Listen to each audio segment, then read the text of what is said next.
Hello friends, welcome to All Bright Study. My name is Deepak और आज हम पढ़ने जाएंगे क्लास 10th एग्रीकल्चर वीडियो 2। इस चैप्टर में हम पढ़ने जाएंगे या इस पोर्शन में हम पढ़ने जाएंगे क्रॉपिंग पैटर्न्स के बारे में कि जो क्रॉपिंग पैटर्न्स है वो होता क्या है। ओके, क्रॉपिंग पैटर्न्स में हम नॉर्मली 3 क्रॉप्स की बात करते हैं। तो सबसे पहले अगर वर्ड को समझे कि पैटर्न्स क्या होता है। पैटर्न का सिंपल सा मीनिंग होता है टाइम पीरियड। ओके, कि आपकी टाइम पीरियड क्या है या कितने टाइम पीरियड में आपकी उस पर्टिकुलर एरिया में कितनी एग्रीकल्चर उगाई जाती है। ओके, तो पैटर्न्स में बात करें तो हमारे इंडिया में जो क्रॉप्स है, जो पैटर्न्स है, उसको 3 टाइप्स में डिवाइड किया गया है। ओके, 3 टाइप्स कौन कौन से हैं? तो सबसे पहले बात करते हैं खरीफ क्रॉप्स, और उसके बाद आती है रबी क्रॉप्स, और उसके बाद आती है जेट क्रॉप्स। ओके, तो इन इन तीनों चीजों का सबसे पहले हमको टाइम पीरियड याद रखना है कि कौन से मंथ में कौन सी फसल उगाई जाती है। तो उसके लिए एक बेसिक ट्रिक्स है कि हमारे जो स्कूल्स हैं, हमारे जो स्कूल में जो न्यू सेशन स्टार्ट होता है, नॉर्मली इंडिया में जो स्कूल्स है उनका न्यू सेशन स्टार्ट होता है, वो होता है जून टू जुलाई में। Okay, June to July means अगर बात करें तो जब आपके मानसून सीजन पूरा स्टार्ट हो जाता है तब हमारे स्कूल का नया सेशन चालू होता है।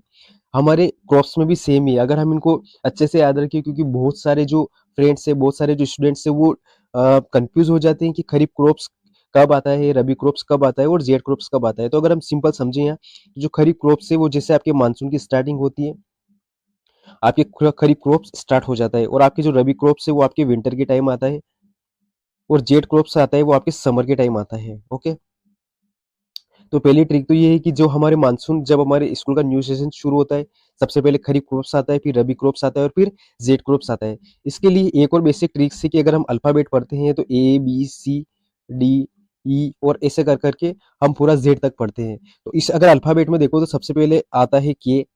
ओके, के बाद आता है आर, और आर के बाद आता है जेड। इसका मतलब सबसे पहले खरीफ क्रॉप्स, फिर रबी क्रॉप्स और फिर जेड क्रॉप्स। ओके, तो खरीफ क्रॉप्स का टाइमिंग पीरियड कब रहता है? तो इनका टाइमिंग पीरियड रहता है जुलाई।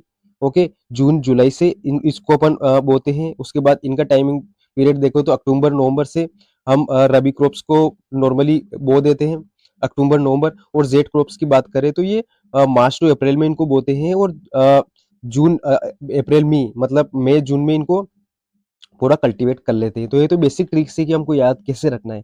ओके, तो खरीफ क्रॉप सबसे पहले आएगा, फिर रबी क्रॉप्स आएगा और फिर जेड क्रॉप्स आएगा। ये बेसिक चीजें आपको याद रखनी है, इनका टाइमिंग पीरियड, और हम वो सब हम आने वाली स्लाइड में पढ़ेंगे। और आपको सबसे पहले याद रखना है कि ये कब स्टार्ट होता है। तो आपको खरीफ क्रॉप्स स्कूलिंग के साथ ही स्टार्ट हो जाएगा, दीपावली के टाइम पर आपके रबी क्रॉप्स स्टार्ट हो जाएगा, और आपके नॉर्मली जो हॉलीडेज रहते हैं, जो आपके समर वेकेशन रहती है, उसमें जेड क्रॉप्स हो जाएगा। तो आई थिंक आपको एक छोटा सा कॉन्सेप्ट अच्छे से समझ में आ गया होगा। उसके बाद बात करते हैं, अब डीप में इनके बारे में बात करें तो जो आपके खरीफ क्रॉप्स हो आपके मानसून में ग्रो की जाती है। मानसून में ग्रो की जाती है, इसका मतलब क्या है? इसका मतलब ये है कि जब आपके बारिश का टाइम स्टार्ट होता है, ओके, तब इनको ग्रो करते हैं। ओके, तो वो टाइमिंग कौन सा रहता है? वो या तो जून महीना रहेगा या फिर जुलाई महीना रहेगा। इनको हार्वेस्ट हार्वेस्ट का मतलब होता है इनकी कटाई कब की जाती है। ओके, तो हार्वेस्ट का मतलब होता है कटाई, कि इनकी कटाई कब की जाती है? इनकी कटाई की जाती है सितंबर टू अक्टूबर में। तो सितंबर अक्टूबर में ये आपकी जो फसल हो जाती है, पूरी फसल एकदम रेडी हो जाती है कि आप इसको कल्टीवेट कर सकते हो, आप इसको काट सकते हो। तो यहाँ इसको काट देते हैं। ओके, तो ये आपके खरीफ क्रॉप्स होती है। तो खरीफ क्रॉप मीन्स जिनको हम मानसून सीजन में स्टार्ट करते हैं, मतलब जून जुलाई में, और सितंबर अक्टूबर में उनको हम कल्टीवेट कर लेते हैं। तो अगर देखा जाए तो पूरा आपके बारिश का टाइम ही रहता है, जो बरसात का टाइम रहता है, उसमें आपके खरीफ क्रॉप्स ग्रो की जाती है। अगर खरीफ क्रॉप्स की बात करें तो खरीफ क्रॉप्स में पानी की जरूरत ज्यादा रहती है, रेनफॉल की ज्यादा जरूरत रहती है। और रेनफॉल की ज्यादा जरूरत रहती है, इसका मतलब क्या है? इसका मतलब ये है कि यहाँ पर इरिगेशन फैसिलिटी नॉर्मली इतनी प्रोवाइड नहीं होती है। तो आपके इरिगेशन कैसे होता है? इरिगेशन आपके बारिश के पानी से ही होता है, जो आपकी रेनफॉल है, रेनफॉल के वाटर से ही इरिगेशन होता है। अगर आप खरीफ क्रॉप्स की बात करें तो उसमें पेडी हो गया, मेज हो गया, कॉटन हो गया, सोयाबीन हो गया। ओके, इस डायग्राम में देख सकते हो, यहाँ पर चावल की खेती की जा रही है। चावल की खेती की जाती है, मतलब यहाँ पर एक तरह से देखो तो राइस की खेती की जा रही है। और राइस की खेती की जा रही है, मतलब यहाँ आपके वाटर की जरूरत बहुत ज्यादा है, पानी की जरूरत बहुत ज्यादा है। ओके, और पानी की जरूरत बहुत ज्यादा है, तो ये कब पॉसिबल है? ये आपके मानसून सीजन में ही पॉसिबल है, क्योंकि उस समय होती है बारिश। यहाँ भी देख सकते हो आप, यहाँ ये चावल की खेती कर रहे हैं। तो वहां पर अगर इसमें देखो तो जो चावल है उसको एक पर्टिकुलर फील्ड में इन्होंने मेड़ बना बनाकर वहां पर एक छोटी छोटी जगह बना रखी है, ताकि यहाँ पानी को अच्छे से स्टोर कर पाए और चावल को अच्छे से बो पाए। ओके, अगर अगली फसल देखो तो यहाँ भी चावल है, उसके बाद कॉटन हो गई, उसके बाद आपकी मूँगफली हो गई, ग्राउंडनट्स, ओके, और इधर कॉटन का फोटो और इधर मेज़ का फोटो है। ओके, तो मेज़ आपके अगर बात करें तो एक ट्री के जैसे कि मेज़ हो गया आपका, शुगर केन हो गया, बाजरा, उसके बाद और बात करें तो अगर हम ग्राउंड नट्स, ओके, ये सारी फसलें ऐसी है, अगर मेज, शुगर केन और बाजरा की बात करें तो इनका जो प्लांट रहता है, इनका जो पौधा रहता है प्लांट, वो बहुत बड़ा रहता है। ओके, प्लांट बड़ा रहता है, और उसमें उसमें अगर इनकी इनमें बात करूँ तो जो क्रॉप्स है, क्रॉप्स की साइज भी नॉर्मली जो बड़ी होती है। ओके, तो इसका मतलब क्या है? इसका मतलब कि ये जो प्लांट बड़ा रहेगा, इनका पौधा बड़ा रहेगा, इसका मतलब कि उसको पानी की ज्यादा जरूरत पड़ेगी। और पानी कहाँ से आएगा? पानी आएगा रेनफॉल से। तो सीधा सा मतलब है कि आपके जो मेज हो गया, शुगर केन हो गया, बाजरा हो गया, ये आपके खैरी क्रॉप्स में आएगा। ग्राउंड नट्स होगा क्योंकि इसके भी नीचे जो रूट्स रहती है, रूट्स में आपके जो पौधा है, जो आपके मूंगफली है या फिर ग्राउंड नट है, उसकी साइज काफी बड़ी होती है। ऐसे कॉटन हो गया, कॉटन का पौधा भी काफी बड़ा रहता है। इसका मतलब ये भी क्या है? ये भी खरीफ क्रॉप्स है। ओके, तो खरीफ क्रॉप्स को और अच्छे से आप यहाँ देख सकते हो कि ये आपके अक्टूबर नवंबर में हार्वेस्ट की जाती है, और मानसून जैसे मानसून स्टार्ट होता है तब इनको बोया जाता है। खरीफ क्रॉप्स की एग्जाम्पल बात करें तो पेडी हो गया, जिसको राइस भी कहते हैं, मेज हो गया, ज्वार हो गया, बाजरा हो गया, तुअर हो गया, मूंग हो गया, उड़द हो गया, cotton, jute, ground nuts, soybean. India की नॉर्मल स्टेट्स की बात करें कि इंडिया की कौन कौन सी स्टेट्स में आपके खरीफ क्रॉप्स को ग्रो किया जाता है, तो अप्रोक्सीमेटली इसमें मोर देन 50% स्टेट आ गई है। तो उसमें असम हो गया, waste Bengal, okay, coastal region of Odisha, Andhra Pradesh, Telangana, Tamil Nadu, Kerala, okay, Maharashtra, Uttar Pradesh और बिहार। तो ये कुछ ऐसी स्टेट्स है जो आपके रबी क्रॉप्स, स्पेशल जो राइस है, राइस के लिए काफी इंपॉर्टेंट है। ओके, क्योंकि हमारे इंडिया में कुछ स्टेट्स को छोड़कर वो अधिकतर स्टेट में जो मेजोरिटी स्टेट है वहां पर राइस ज्यादा कंज्यूम किया जाता है। ओके, तो राइस ज्यादा कंज्यूम किया जाता है, इसका मतलब क्या है? इसका मतलब ये है कि वहां पर ज्यादा से ज्यादा स्टेट में, मतलब मैक्सिमम स्टेट्स में आपके राइस को कल्टीवेट किया जाएगा। ओके, मैक्सिमम स्टेट्स में राइस की खेती की जाएगी। तो आई थिंक आपको यहाँ तक बात समझ में आएगी। सबसे पहले आपको खरीफ क्रॉप्स का टाइमिंग याद रखना है, टाइमिंग पीरियड क्या है, कब स्टार्ट होती है, प्लस कौन कौन सी एग्जाम्पल है। अगर आप ये चीजें याद रखते हो then this is very easy to remember. उसके बाद हार्वेस्ट कब की जाती है? सितंबर अक्टूबर में हार्वेस्ट की जाती है। ये आपको रॉ मटेरियल प्रोवाइड करवाती है, जो आपकी बेसिक इंडस्ट्री रहती है उनके लिए, प्लस फूड प्रोवाइड करवाती है। ओके, अगर पेडी की बात करें तो paddy major crops in Punjab, Haryana, okay, और असम और वेस्ट बंगाल में आपकी पेडी मतलब राइस बहुत ज्यादा उगाए जाते हैं। ओके, तो आप यहाँ देख सकते हो, आप गोल्डन टेम्पल देख सकते हो, ये आपके पंजाब है और ये आपके हरियाणा वाला रीजन है। उसके बाद अगर और ज्यादा बात करें तो जो आपकी पेडी है मतलब राइस है, उसकी 3 क्वालिटीज नॉर्मली इंडिया में ग्रो की जाती है। कौन कौन सी है? एक तो हो गई ओस, एक हो गई अमन, और एक हो गई बोरो। इनका टाइमिंग पीरियड तीनों का अलग अलग है। अगर ओस की बात करें तो ओस का टाइमिंग पीरियड जो आपके ये प्योर खरीफ क्रॉप्स है ओस, मतलब कि जैसे आपका खरीफ में जब बोया जाता है वो प्योर खरीफ से, और आपके ये भी खरीफ में आज कह सकते हैं इसको अमन। ओके, और बोरो है वो थोड़ा आपके उसका टाइमिंग पीरियड हम रबी तक कह सकते हैं कि हाँ, जहाँ पर इरिगेशन फैसिलिटी बहुत अच्छी है। ओके, तो इरिगेशन फैसिलिटी अच्छी होगी तो उसका टाइमिंग पीरियड भी देखोगे तो टाइमिंग पीरियड आपके दिसंबर टू अप्रैल है। इसका मतलब कि यहाँ बारिश नॉर्मली रेनफॉल उतनी नहीं होती है, आपके रेनफॉल देखो तो उतनी नहीं होगी, पर यहाँ क्या होगा? यहाँ होगा आपके इरिगेशन फैसिलिटी। तो इरिगेशन फैसिलिटी होगी तो रेनफॉल की जरूरत ही नहीं पड़ेगी। आई थिंक आपको खरीफ क्रॉप्स के बारे में समझ में आ गया होगा। अब बात करते हैं रबी क्रॉप्स। तो रबी क्रॉप्स का सिंपल सा मीनिंग होता है कि विंटर का टाइमिंग, विंटर का टाइमिंग मीन्स आफ्टर अक्टूबर। इसका मतलब क्या है? विंटर मतलब कि टेम्परेचर बहुत कम रहेगा। ओके, तो मिनिमम टेम्परेचर हम कह सकते हैं। अच्छा, इन्वायरमेंट कौन सा रहेगा? इन्वायरमेंट की बात करें तो यहाँ पर कोल्ड इन्वायरमेंट रहेगा, मतलब ठंडा इलाका रहेगा। ओके, तो आपके यहाँ फसलें ऐसी फसलें आपके यहाँ ग्रो की जाएगी जहां पर कोल्ड इन्वायरमेंट है, टेम्परेचर काफी कम है, प्लस यहाँ जब कोल्ड इन्वायरमेंट है वहाँ ऑलरेडी ठंडा इन्वायरमेंट है। इसका मतलब कि वाटर की रिक्वायरमेंट क्या रहेगी? रेनफॉल की रिक्वायरमेंट नहीं रहेगी, और पानी की वाटर की रिक्वायरमेंट भी नॉर्मली कम ही रहेगी। इसका मतलब कि वाटर की रिक्वायरमेंट कम रहेगी, इसका मतलब कि यहाँ सिंचाई या फिर इरिगेशन से काम चल सकता है, क्योंकि टेम्परेचर नहीं रहेगा तो पानी की रिक्वायरमेंट, टेम्परेचर कम रहेगा तो पानी की रिक्वायरमेंट कम रहेगी, पानी की रिक्वायरमेंट कम रहेगी तो जो आपके इरिगेशन फैसिलिटी है, सिंचाई की जो सुविधा है, उससे भी हम इस ग्रो को ग्रो कर सकते हैं। ओके, उसके बाद बात करें तो ये विंटर सीजन में होता है, तो ये अगर पॉइंट आप याद रखते हो तो ये सब आ जाते हैं रबी क्रॉप्स के लिए। ओके, तो ये रबी क्रॉप्स के लिए, तो रबी क्रॉप्स का टाइमिंग कब रहता है, इनको कब बोया जाता है, इनको इनको बोया जाता है अक्टूबर टू दिसंबर के बीच में बोया जाता है, बहुत कोल्ड इन्वायरमेंट रहता है। हार्वेस्ट कब किया जाता है, अप्रैल टू जून में। ओके, अप्रैल टू जून में थोड़ा कि यहाँ सनशाइन की जरूरत पड़ेगी, थोड़ा आपके यहाँ सन लाइट की जरूरत पड़ेगी। ओके, बाद में जब इनको कल्टीवेट किया जाता है, जब इनको हार्वेस्ट किया जाता है, तब हमको कुछ पानी की नहीं, कुछ टेम्परेचर की रिक्वायरमेंट पड़ती है। अगर हम इंपॉर्टेंट क्रॉप्स की बात करें तो वीट हो गया, बार्ले हो गया, पीस हो गया, ग्राम मतलब चना हो गया। ओके, और उसके बाद मस्टर्ड हो गया। अच्छा, एक बात और ये कि जो आपकी ग्राम हो गया, उसको जो चना रहता है, चना को बहुत मिनिमम पानी की जरूरत पड़ती है, बहुत कम वाटर की रिक्वायरमेंट पड़ती है, तो मिनिमम वाटर रिक्वायरमेंट।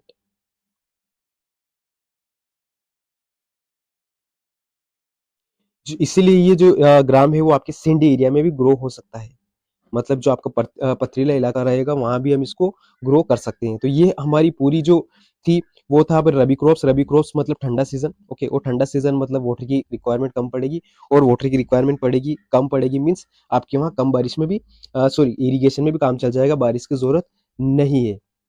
ओके, अगर इंडिया की स्टेट्स की बात करें तो आपके नॉर्थ नदर्न जो इंडिया है उसमें आपके खरीफ क्रॉप्स बहुत ज्यादा की जाती, सॉरी रबी क्रॉप्स बहुत ज्यादा की जाती है। जैसे पंजाब हो गया, हरियाणा हो गया, हिमाचल प्रदेश हो गया, जम्मू कश्मीर हो गया, उसके बाद उत्तराखंड हो गया, ये भी आपके ठंडे प्रदेश है एक तरह से देखो तो, उत्तर प्रदेश, और पार्ट ऑफ राजस्थान। अच्छा, इसका इंपॉर्टेंस क्या है, इसका इंपॉर्टेंस ये है कि फूड सिक्योरिटी प्रोवाइड करवाती है। ओके, विंटर रेनफॉल, अगर कुछ कारणों से अगर पानी भी होता है तो वो एक तरह से इसको पॉजिटिविटी देता है, मतलब अच्छे से फायदा कर देता है, बारिश हो जाती है। Okay, green revolution impact. Okay, तो इससे पहले ग्रीन रिवॉल्यूशन क्या होता है, तो green revolution related to paddy, green sorry green revolution, green revolution related to, excuse me, green revolution related to rice and wheat, rice and wheat. कौन कौन सी states में कब हुआ था, तो ग्रीन रिवॉल्यूशन हुआ था 1966 1966 में। Who is father of green revolution, तो ग्रीन रिवॉल्यूशन के फादर कौन है, एम एस स्वामीनाथन। ओके, तो M S Swaminathan green revolution के इनको फादर कहा जाता है। एम एस स्वामीनाथन को कब शुरू हुआ था, 1966 में शुरू हुआ था। किस फसल से रिलेटेड है, तो नॉर्मली राइस और व्हीट से रिलेटेड है। और कौन कौन सी स्टेट्स में तो आपके ये ग्रीन रिवॉल्यूशन हुआ था, ये नदर्न स्टेट्स में हुआ था, मतलब नदर्न स्टेट इंक्लूडिंग आपके जैसे पंजाब हो गया, हरियाणा हो गया, ओके, उत्तर प्रदेश हो गया, यूपी हो गया, ओके, बिहार हो गया। तो कुछ ऐसी स्टेट्स है जहां पर ये हुआ था, मतलब आपकी जो नॉर्थ इंडिया वाली स्टेट्स है वहां पर हुआ था।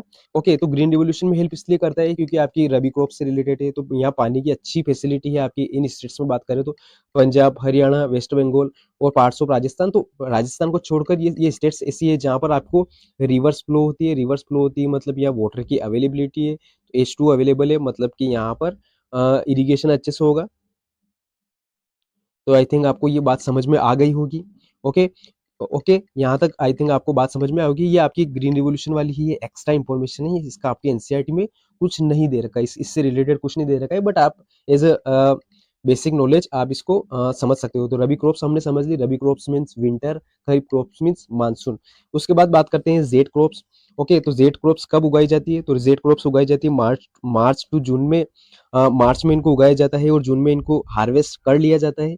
तो लगभग 60 से 90 दिनों का इनका टाइमिंग रहता है, और इनको बहुत टेम्परेचर की, ज़्यादा टेम्परेचर की ज़रूरत पड़ती है। तो अगर बात करें तो यहाँ हमारा जो टेम्परेचर रहेगा, टेम्परेचर बहुत ज़्यादा रहेगा। ओके, टेम्परेचर बहुत ज़्यादा रहेगा, और यहाँ वार्म एंड हॉट हॉट या फिर हाई सनलाइट की ज़रूरत पड़ेगी। सनलाइट बहुत ज़्यादा होनी चाहिए तब इसको ग्रो कर सकते हैं। और अगर बात करें तो यहाँ इरिगेशन की फैसिलिटी नॉर्मली होती है, क्योंकि पानी की यहाँ टेम्परेचर बहुत ज़्यादा है, और टेम्परेचर बहुत ज़्यादा है मतलब वो पौधे, उनको पानी की ज़रूरत पड़ेगी जिंदा रहने के लिए। तो जेड क्रॉप से समर मंथ में उगाई जाती है। ओके, खरीफ क्रॉप्स और रबी क्रॉप्स के बीच का जो टाइमिंग रहता है उसमें, अगर इसमें एग्जाम्पल की बात करें तो तरबूज हो गए, वाटरमेलन, मस्क मेलन, खरबूजा हो गया। ओके, चुकुम्बर हो गया। उसके बाद बोटल गार्ड्स मतलब लौकी हो गया, तरई हो गया और लोबिया हो गया। तो ये कुछ ऐसी फसल है जो आपके न्यूट्रिशंस में काफ़ी अच्छे रहते हैं। इनमें इन फसल में आपके वाटर की क्वांटिटी बहुत ज़्यादा रहती है, इनमें पानी की प्रेजेंस बहुत ज़्यादा रहती है, इनमें इन क्रॉप्स में आपके अंदर पानी बहुत ज़्यादा होता है और नॉर्मली वेजिटेबल्स के लिए काफ़ी अच्छी होती है। तो आई थिंक यहाँ तक आपको बात समझ में आई होगी। अगर और बात करें तो मूंग दाल हो गई, उड़द दाल हो गई, फोडर, मेज, शुगरकेन, ये सब ऐसी है जो कि आपके जेड क्रॉप्स हैं। ओके, तो हमने यहाँ 3 चीज़ें पढ़ी हैं। हमने वो अभी तक 3 चीज़ें पढ़ी है। एक तो आपके खरीफ क्रॉप्स सबसे पहले पढ़ा है, उसके बाद रबी क्रॉप्स पढ़ा है और उसके बाद पढ़ा है जेड क्रॉप्स। तो आपको इनको को क्या-क्या याद रखने की ज़रूरत है? अगर टाइमिंग पीरियड, अगर आप टाइम पीरियड याद रखते हो तो इंडिया इंडिया की लोकेशन के हिसाब से, इंडिया की वेदर के हिसाब से आपको हर चीज़ आसानी से अंडरस्टैंड हो जाएगी, समझ में आ जाएगी। ओके, तो आई थिंक आपको यहाँ तक बात समझ में आई होगी।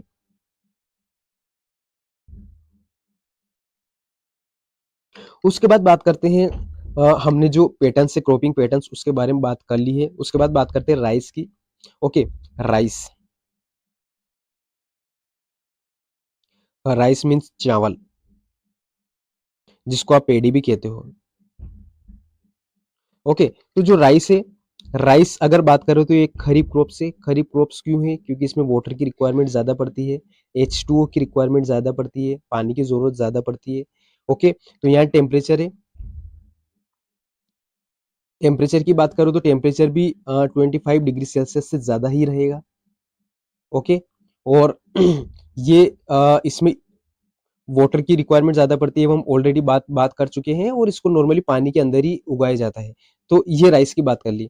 ओके, तो इसके बाद बात करूँ तो एक स्टेबल क्रॉप्स है। What do you mean stable crops? Stable crops जिस जो जो आपके फूड क्रॉप्स है और जिसको हम खाने में यूज़ करते हैं उसको बोलते हैं स्टेबल क्रॉप्स। खरीफ क्रॉप्स है, वाटर की रिक्वायरमेंट पड़ो तो मोर देन 100 सेंटीमीटर, 100 सेंटीमीटर मतलब कि आपको पानी की ज़रूरत बहुत ज़्यादा पड़ेगी। तो 100 सेंटीमीटर से आपको ज़्यादा पानी की ज़रूरत पड़ती है यहाँ पर इस चावल के लिए। और टेम्परेचर की ज़रूरत पड़े तो 21 डिग्री सेल्सियस से 36 डिग्री सेल्सियस होता है। ओके, टेम्परेचर की रिक्वायरमेंट रहती है वो मतलब वही आपके मोर देन 25 डिग्री सेल्सियस।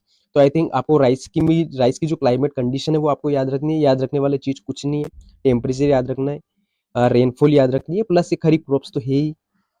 क्योंकि पानी की ज़्यादा ज़रूरत पड़ेगी तो पानी कहाँ से आएगा? बारिश से तो आएगा। रबी क्रॉप्स में नॉर्मली राइस पॉसिबल नहीं है और अगर पॉसिबल भी है तो वहाँ पर बहुत ज़्यादा इरिगेशन फैसिलिटी प्रोवाइड करवानी पड़ती है। ओके, अब राइस की जो कौन-कौन सी स्टेट्स में राइस नॉर्मली ग्रो होता है, तो अगर आप ईस्टर्न घाट्स देखोगे, ईस्टर्न घाट्स वाला एरिया देखोगे तो यहाँ पर राइस ग्रो होता है। अच्छा, ईस्टर्न घाट्स में राइस ज़्यादा ग्रो क्यों होता है? क्योंकि यहाँ आपके पानी की अवेलेबिलिटी है। तो हम यहाँ कह सकते हैं presence of water, presence of okay, presence of water. Okay, presence of water क्यों है यहाँ, वाटर प्रेजेंट क्यों है? क्यों? बिकॉज फ्लोइंग ऑफ रिवर्स, यहाँ आपके ईस्टर्न घाट्स में काफी सारी रिवर फ्लो होती है। अब यहाँ बहुत ज्यादा रिवर फ्लो हो रही है, इसका मतलब यहाँ पानी अच्छा है, पानी की रिक्वायरमेंट अच्छी है, प्लस यहाँ पर रेनफॉल भी अच्छा होता है। तो रेनफॉल भी अच्छा होता है, इसका मतलब कि यहाँ abundant amount of water is present in this particular area. बहुत ज़्यादा मात्रा में यहाँ पानी अवेलेबल है और पानी अवेलेबल है इसका मतलब कि यहाँ राइस की कल्टीवेशन पॉसिबल है। ओके, राइस, क्योंकि राइस को क्या चाहिए? राइस को पानी बहुत ज़्यादा चाहिए। तो अगर आप चाहे ईस्टर्न स्टेट्स में देख ले, तो चाहे आप आंध्र प्रदेश में देख लो, चाहे आप उड़ीसा वाला इलाका देख लो, चाहे इधर छत्तीसगढ़ और कुछ झारखंड वाला इलाका देख लो, या फिर वेस्ट बंगाल देख लो, इधर आपके कुछ इलाका यूपी और बिहार वाला इलाका देख लो, असम वाला इलाका देख लो। तो ये जितनी भी स्टेट्स है, यहाँ बिहार वाले इलाके में भी आपके प्लेन्स ऑफ गंगा, मतलब यहाँ भी गंगा के मैदान है। गंगा के मैदान है, इसका मतलब कि यहाँ भी पानी की रिक्वायरमेंट बहुत अच्छी है, यहाँ भी वाटर बहुत अच्छा है, प्लस यहाँ बारिश भी अच्छी होती है और यहाँ की जो सोइल है, एलुअल सोइल, वो भी इसको सपोर्ट करती है।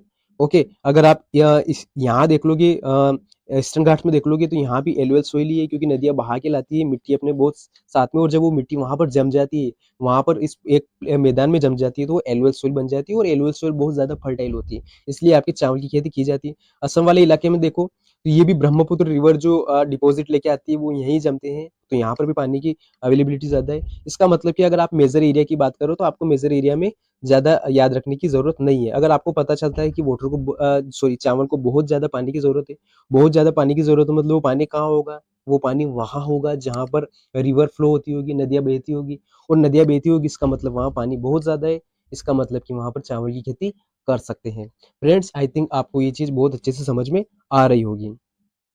अब एक एक बहुत अच्छी इमेज से समझ सकते हैं, यहाँ पर हिंदी में एज़ वेल एज़ इंग्लिश दोनों में दे रखा है।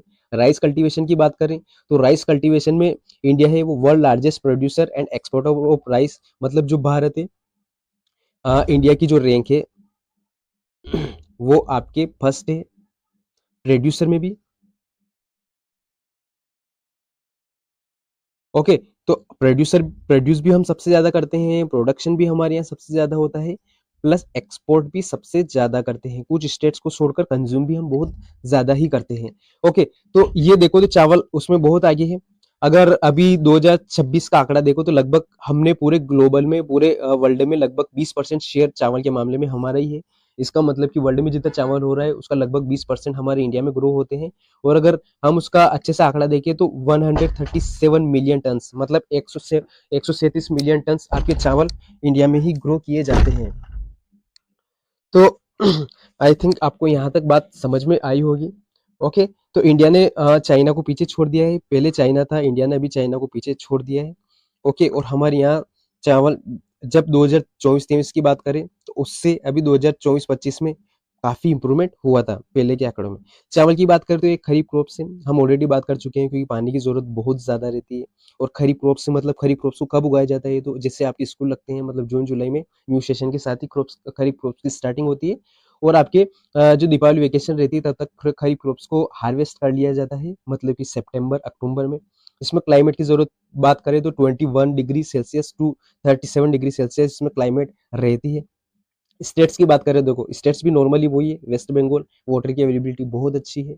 उत्तर प्रदेश गंगा प्लेन्स में आता है। पंजाब वाला इलाका आपके सिंधु रिवर्स और उसकी जो ट्रिब्यूटरी है वहाँ आता है, इसका मतलब ये यहाँ भी पानी की रिक्वायरमेंट अच्छी है। तेलंगाना हो गया और आंध्र प्रदेश हो गया। तो आई थिंक आपको यहाँ तक बात समझ में आई होगी। ओके, जो चावल रहते हैं उसको हाई ह्यूमिडिटी की जरूरत है, मतलब आर्द्रता बहुत ज्यादा चाहिए, इसका मतलब नमी वाला इलाके की जरूरत है। ओके, और और बात करें तो इसमें एलुअल सोइल हम ऑलरेडी बात कर चुके हैं, plus Lumi and clay soil भी प्रोवाइड करवाता है। एक होता है बासमती चावल जो आपके पंजाब हरियाणा वाले इलाके में होता है, जिसका जो दाना रहता है वो काफी थोड़ा लंबा वाला दाना रहता है। उसके बाद होता है लॉन्ग ग्रेन्स राइस, तो ये भी काफी सॉफ्ट होता है और चिपचिपा नहीं होता है। ओके, मीडियम राइस भी होता है, और उसके बाद शॉर्ट ग्राम राइस। तो ये आपके चावल की कई अलग अलग वेराइटी है, कई अलग अलग वेराइटी में उनको अब काफी हम उसको कह सकते हैं कि इनमें काफ़ी इनके जो डीएनए रहते हैं या फिर इनके जो जीन्स रहते हैं वो एक्सचेंज करके साइंस और टेक्नोलॉजी की हेल्प से इनको काफ़ी अलग-अलग टाइप्स में डिवाइड कर दिया गया है। ओके, पहले इतने नहीं थे, अब इन सब की क्लाइमेट कंडीशन भी नॉर्मली जो दाना रहता है, बीज रहता है उसके हिसाब से इनकी क्लाइमेट कंडीशन डिफाइन होती है। तो आई थिंक आपको यहाँ तक बात समझ में आ गई होगी। उसके बाद बात करते हैं व्हीट की। व्हीट की अगर बात करें तो व्हीट में जो इंडिया है वो सेकंड लार्जेस्ट प्रोड्यूसर है। ओके, तो राइस में हम फर्स्ट नंबर पे थे, व्हीट में हम सेकंड नंबर पर है, दूसरे नंबर पर है। ओके, और अगर व्हीट के एरिया की बात करें तो व्हीट में भी आपको नॉर्मली व्हीट जो है वो आपके पंजाब वाले इलाके में, हरियाणा वाले इलाके में, उत्तर प्रदेश, मध्य प्रदेश, तो ये कुछ ऐसे स्टेट्स है जहां पर जितना आपके राइस कल्टीवेट किया जाता है।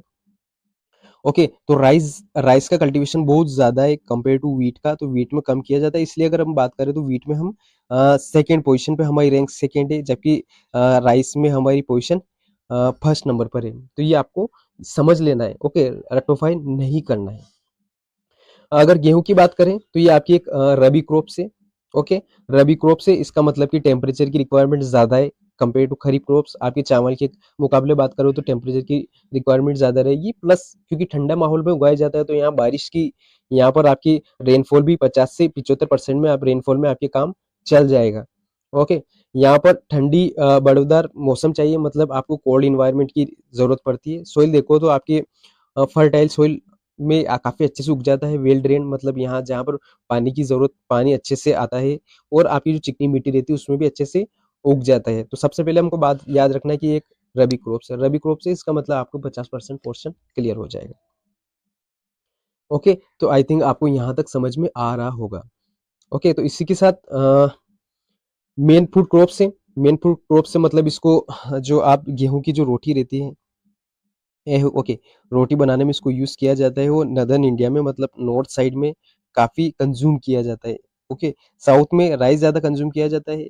ओके, इंडिया में भी राइस क कंज़्यूम किया जाता है, but compare to sorry, North India में राइस अ, कम क ये कंज़्यूम किया जाता है, but compare to South India कम किया जाता है। साउथ इंडिया में राइस ज़्यादा कंज़्यूम किया जाता है।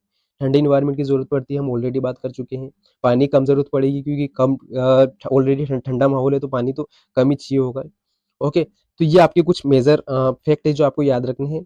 मेजर ग्रोइंग जोन्स की बात करें तो एक तो आपको गंगा सतलुज का जो प्लेन से गंगा सतलुज के प्लेन मतलब जो आपकी यूपी वाला इलाका हो गया, बिहार, उसके बाद नहीं, आपकी यूपी वाला पंजाब हरियाणा वाले इलाके में काफ़ी उगाई जाती है। और ब्लैक सोइल रीजन की बात करें तो आपकी प्लेट्यू ऑफ दक्कन है, वहाँ पर भी काफ़ी ग्रो किया जाता है व्हीट। ओके, तो पंजाब, हरियाणा, उत्तर प्रदेश, मध्य प्रदेश, बिहार और राजस्थान, ये कुछ ऐसे स्टेट्स हैं जहाँ पर व्हीट बहुत अच्छे से ग्रो किया जाता है। आई थिंक आपको व्हीट की पूरा समझ में आ गया होगा। तो एक बार हम इसको इसको कंक्लूड कर देते हैं व्हीट को। तो व्हीट में आपको कोल्ड एनवायरनमेंट चाहिएगा, मतलब कि ये रबी क्रॉप्स है। रेनफॉल की बात करूँ तो 50 अ,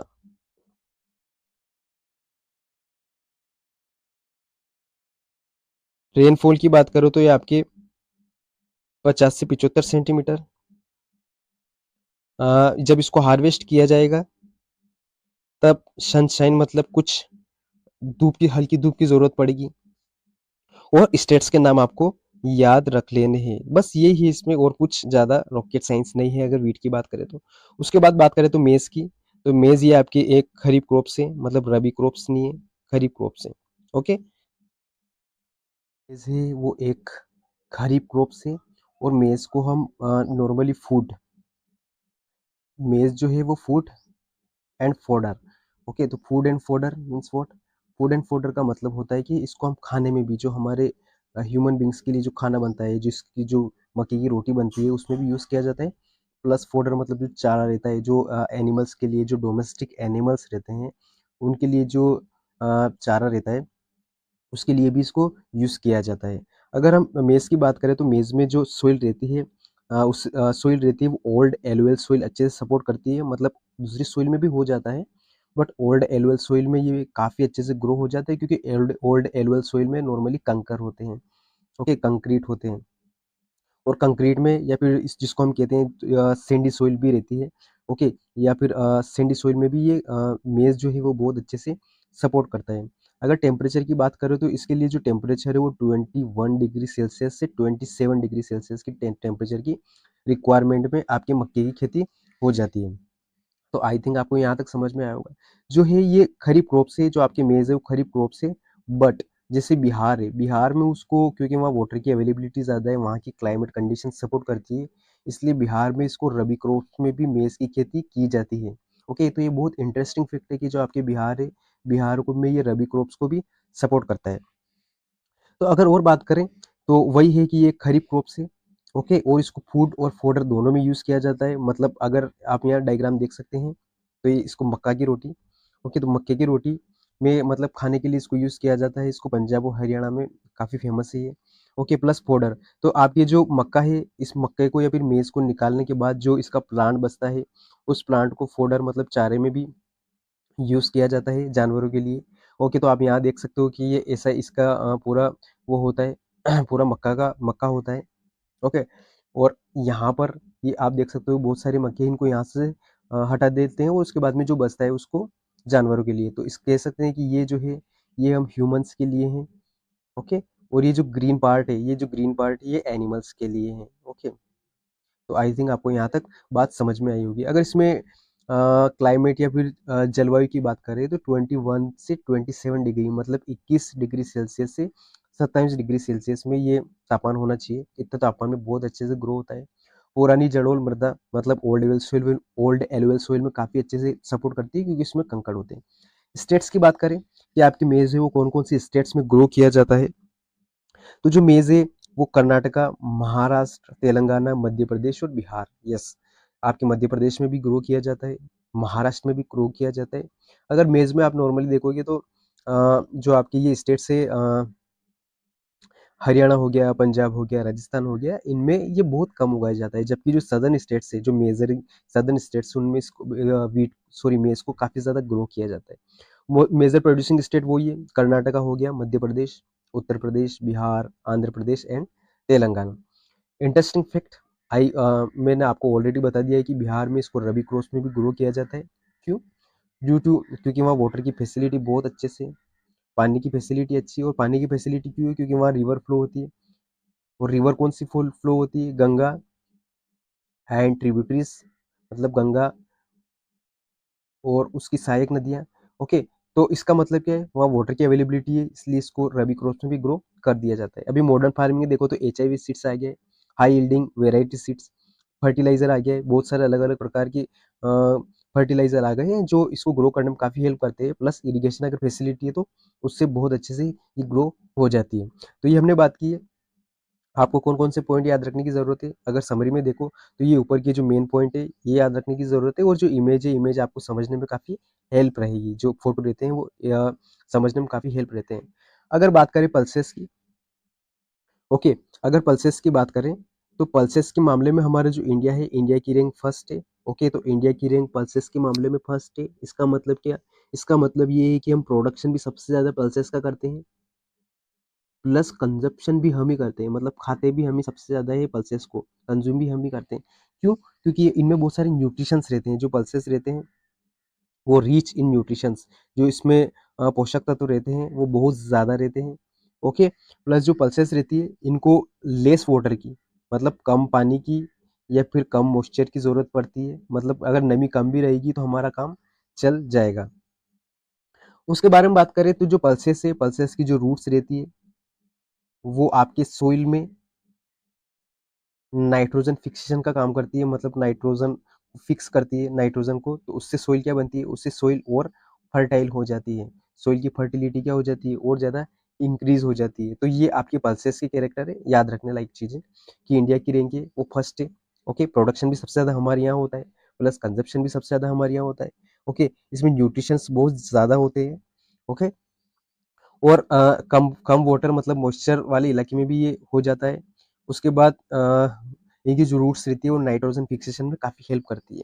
ओके, तो वही है कि India is the largest producer and consumer of pulses, मतलब भारत पल्सेस में है वो सबसे ज़्यादा उत्पादन करता है और उपभोक्ता भी सबसे ज़्यादा है। ये एक लेगुमिनियस क्रॉप्स है। लेगुमिनियस क्रॉप्स का मतलब होता है फलीदार। इसका मतलब कि फॉर एग्ज़ाम्पल ये एक पौधा है और इस पौधे में ये इसकी ब्रांचेस है और यहाँ पर कुछ फलियाँ लगी हुई रहती है, जैसे सोयाबीन में रहती है या फिर उड़द मूँग में। और इन फलियों के बीच में छोटे-छोटे सीड्स रहते हैं, छोटे-छोटे दाने रहते हैं, तो इसको इसलिए इसको बोलते हैं लेगुमिनियस क्रॉप्स। इनमें अगर न्यूट्रिशंस की बात करें तो प्रोटीन प्रोटीन बहुत ज़्यादा रहता है। Pulses are rich in proteins. Water requirement कम पानी में भी काम चल जाएगा, ज़्यादा पानी की ज़रूरत नहीं है। मतलब ड्राई कंडीशन में भी हम उसको उगा सकते हैं।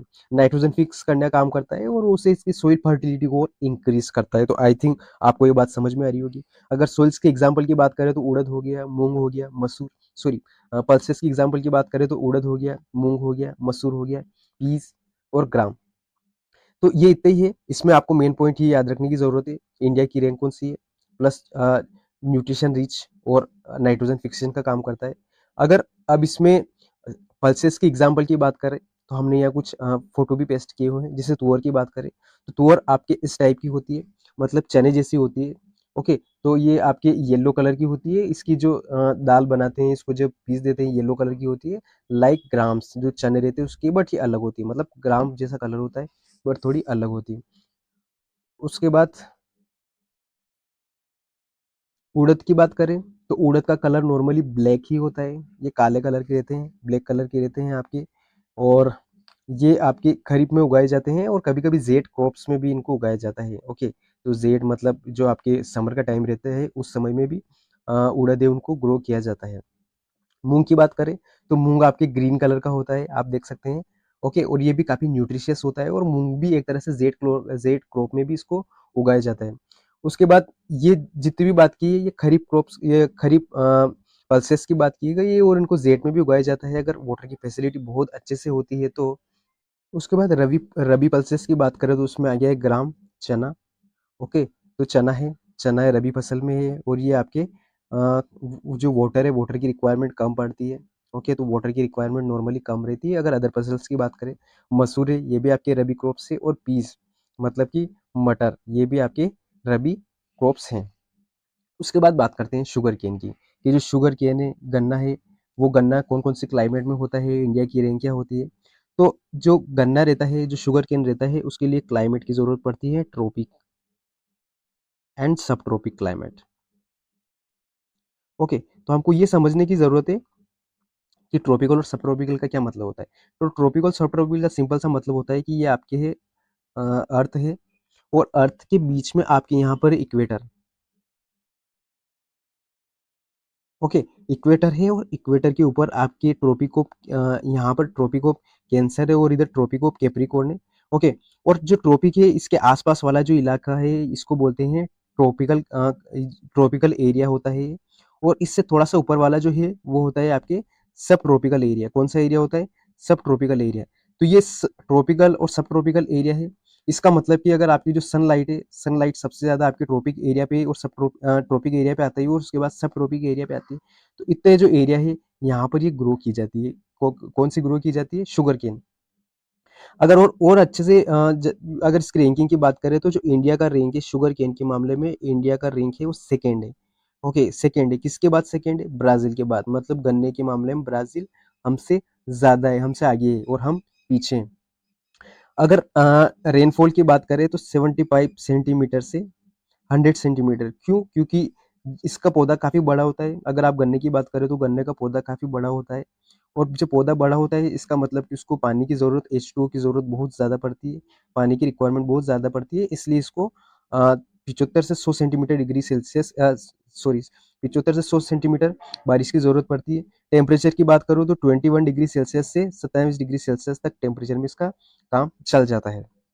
ओके, तो आप इस फोटो में देख सकते हो यहाँ पर, ये आपकी शुगर केन का प्लांट है। तो ये आपकी जितना मेज का प्लांट होता है, उससे भी ज़्यादा इसकी ग्रोथ होती है। इसका मतलब वाटर रिक्वायरमेंट भी ज़्यादा होती है। यहाँ काट रहे हैं इसको। ओके, और ये इसका ये सब वो होता है। ओके, और इसी से आपके जूस निकाला जाता है, जिसको बोलते हैं गन्ने का जूस। 20 रुपए का बड़ा गिलास। ओके, तो ये आपकी गन्ने का जूस है। यहाँ इसको कल्टीवेट कर रहे हैं, हार्वेस्ट कर रहे हैं। ओके, तो हम ऑलरेडी पढ़ चुके हैं कि ट्रॉपिक और सब ट्रॉपिक जो क्लाइमेट है, वो उसको काफ़ी हेल्प करती है। इंडिया की रैंक है वो सेकेंड है। इसके बाद सेकेंड है ब्राज़ील, के बाद सेकेंड है।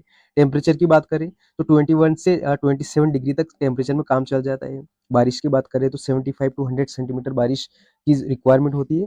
और इसमें नॉर्मली हॉट और ह्यूमिड क्लाइमेट, मतलब गर्म जलवायु की ज़रूरत है। तो इस टेम्परेचर में नॉर्मली आपके वहाँ का अगर कहीं भी टेम्परेचर है, या फिर इससे थोड़ा सा ज़्यादा है, अगर 30 31 डिग्री सेल्सियस तक भी है, तो भी आपकी ग्रो हो सकती है। Okay, approximately. उसके बाद इरिगेशन की बात करें, तो जहाँ पर कम बारिश है, कम वाटर है, वहाँ पर इरिगेशन फैसिलिटी प्रोवाइड करवानी पड़ती है, क्योंकि पौधा काफ़ी बड़ा है, और कंटिन्यू कंटिन्यू उसको पानी प्रोवाइड करवाएंगे तभी वो अच्छे से ग्रो कर पाएगा। जो आपकी ये गन्ने की खेती है, इसमें आपके मजदूर ज़्यादा लगते हैं। क्यों ज़्यादा लगते हैं? क्योंकि इसमें नॉर्मली प्लांट ज़्यादा बड़ा होता है, तो इसमें जो अभी तक जो मशीन्स यूज़ करते आए हैं, वो इतनी हाई क्वालिटी की नहीं है, या इंडिया की बात करें तो इतनी अच्छी नहीं है कि सभी काम मशीन से हो जाए, क्योंकि उसको काटना पड़ता है, फिर इसको पूरा जमाना पड़ता है, तो इसमें मजदूरों की ज़रूरत पड़ती है। ओके, उसके बाद बात करें कि शुगर केन के प्रोडक्ट कौन-कौन से हैं, तो इसके प्रोडक्ट है जैसे शुगर हो गया, शक्कर, उसके बाद गुड़, आपके गुड़ हो गया, उसके बाद खांडसारी और मोलासेस। तो अगर एक बात करें कि खांडसारी क्या है, तो खांडसारी ये एक शुगर का ही एक फॉर्म है, मतलब एक शुगर जैसा ही रहता है, जो कि शुगर केन से बनाया जाता है। ये तो इसका कलर थोड़ा लाइट ब्राउन होता है। ओके, तो खांडसारी बिल्कुल आपके शुगर जैसे ही होता है, बट शुगर से थोड़ा अलग होता है। ओके, और उसके जो दाने रहते हैं वो थोड़े मोटे मोटे रहते हैं।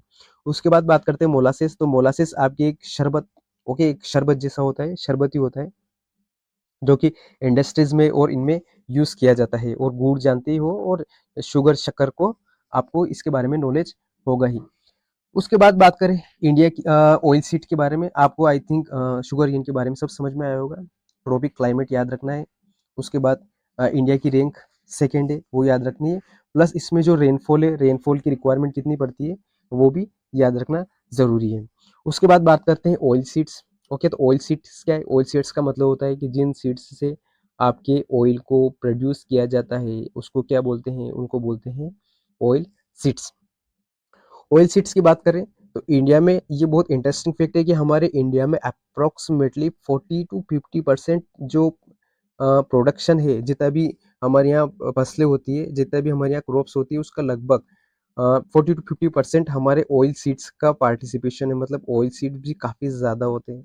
ऑयल सीड्स में क्या क्या आ जाते हैं? तो ऑयल सीड्स की अगर बात करें तो उसमें ग्राउंड नट्स हो गया, उसके बाद मस्टर्ड हो गया, उसके बाद तिल हो गया, और कास्टर सीड्स हो गया, सोयाबीन हो गया और सूरजमुखी। तो जितने भी और ये जो ऑयल सीड्स है, इनका यूज़ कहाँ कहाँ किया जाता है? तो इनका यूज़ नॉर्मली हमारे कुकिंग में किया जाता है। मतलब हमारे फूड में जो हम खाना खाते हैं, उसमें इसका तेल का यूज़ किया जाता है, प्लस और दूसरी चीज़ों में भी यूज़ किया जाता है। तो अगर ऑयल की बात करें तो इंडिया ऑयल के मामले में एक मेजर प्रोड्यूसिंग कंट्री है। अगर हम इसकी कितना एरिया कवर करता है, तो लगभग 14% total crop area in India. तो जितना क्रॉप एरिया है उसका लगभग 14% ये कवर करता है। ओके, और एडिबल मतलब कुकिंग पर्पज से भी किया जाता है, प्लस जो अलग अलग इंडस्ट्रीज रहती है, कौन सी इंडस्ट्रीज रहती है? जैसे सोप बनाने की इंडस्ट्री, आपके सर पे साबुन बनाने की जो इंडस्ट्री रहेगी, लुब्रिकेंट बनाने की इंडस्ट्री रहेगी, वार्निश बनाने की जो इंडस्ट्री रहेगी, वहाँ भी इनका यूज़ किया जाता है। ओके, तो ऑयल एक्सट्रैक्शन किया जाता है और बाद में जो बच जाता है उससे क्या बनता है? उससे फोडर बनता है, या फिर जानवरों के लिए जो खली रहती है, मतलब जानवरों को जो कोई भी चीज़ है उसका जो बाई प्रोडक्ट रहता है, उससे जानवरों को जो एनिमल्स रहते हैं, डोमेस्टिक एनिमल्स, उनके लिए ये एक फोडर का काम भी करता है। तो आई थिंक आपको यहाँ तक बात समझ में आएगी। इसका मतलब कि ऑयल सीड्स में का जितना भी आउटपुट हमको निकल रहा है, वो सब यूज़ किया जाता है। याद रखने लायक चीज़ क्या है? इंडिया मेजर स्टैंडिंग है स्टेट से 40%। ओके, और कहाँ कहाँ इनका नॉर्मली यूज़ किया जाता है। उसके बाद एक-एक सीड्स की बात करें, अगर ग्राउंड नट्स की बात करें, तो ग्राउंड नट्स आपकी खरीफ क्रॉप्स हैं। ओके, और ये जितने भी टोटल सीड्स होते हैं इंडिया में, लगभग उसका हाफ है। इसका मतलब कि लगभग 1/50% एरिया में, या फिर 1/2 एरिया में, आप 1/2 एरिया में आपके ग्राउंड नट्स मतलब मूंगफली की खेती ही की जाती है। अगर स्टेट्स की बात करें तो गुजरात, आंध्र प्रदेश और तमिलनाडु, ये आपके मेजर स्टेट्स है जहाँ पर मूंगफली की खेती ज़्यादा की जाती है। उसके बाद मस्टर्ड की बात करें तो मस्टर्ड्स आपके रबी क्रॉप्स हैं। ओके, जिसको सरसों कहा जाता है, जो विंटर में उगाई जाती है। इसका मतलब इसको टेम्परेचर की रिक्वायरमेंट बहुत कम पड़ेगी, और राजस्थान में भी ये उगाई जाती है। जो मस्टर्ड रहता है उसको कम पानी की ज़रूरत रहती है, कम पानी में भी ये ग्रो हो जाता है। उसके बाद तिल की बात करें तो ये खरीफ क्रॉप से, ओके, और रबी क्रॉप्स इन साउथ इंडिया। तो अगर तिल की बात करें तो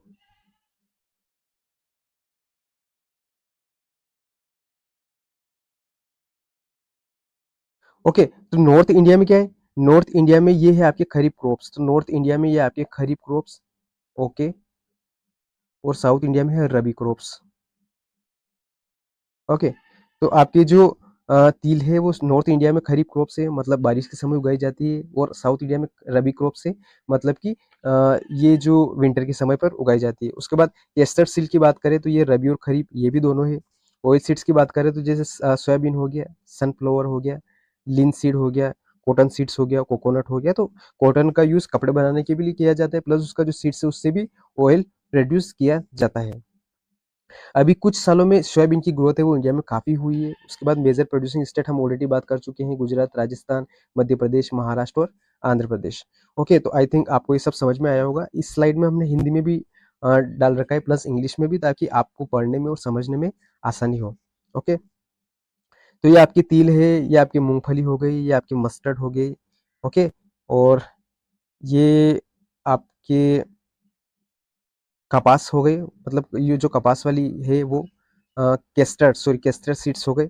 तो आई थिंक आपको यहाँ तक बात समझ में आ गई होगी। इस यहाँ तक जो केस्टर सीड्स है वो कपास से नहीं उगाए जाते, उसके लिए एक अलग ही पौधा होता है।